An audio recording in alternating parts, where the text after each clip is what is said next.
Mga pabuto gipang display na sa barangay Babag nga mao'y giilang firecracker capital sa Dakbayan sa Lapu-Lapu. Samtang kapulisan padayong mipahimangno sa mga mamaligyaay o mamalitay aron makalikay sa disgrasya. Ani ang report.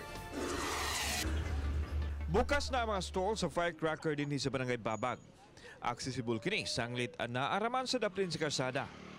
Sililet digamo, negosyante, mitugan nga medyo hinay pa ang ilang halin, apan na panglangtawan nga mudaghan ang mamalitay sa nagsingabot nga Pasko.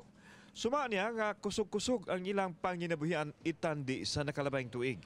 Apan nihit ang supply, kay wala kunoy pundo ang mga supplier. Okay raman, pero ang among mga display ron, wala dyan makasupply kay kanang wala pa nihit ang namuhat. Ang display nila gikan ras sa mga mamuhatay sa barangay Babag. Napanglantawan nga mudag sa ang mga mamalitay inigduol na sa Pasko. Samtang ipaniguro nila nga luwas ang ilang display area tungod kay mituman man sila sa lagda nga no smoking and no testing sa mga pabuto. Naami tubig para in kaso nga ko dali ra bitaw dayon. So bawal ang testing? No testing, no smoking. Ang kapulisan higpit nga nagmonitor sa mga firecracker stalls. Tinguha nila nga masigurong luwas ang dapit. Busa dunay awhag ang kapulisan. Yuletide season, mo na season of joy, no?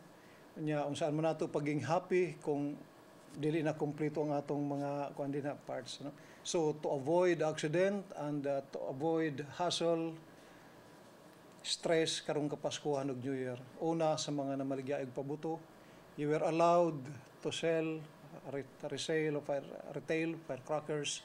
Kabalo na mo unsay mga ginadili.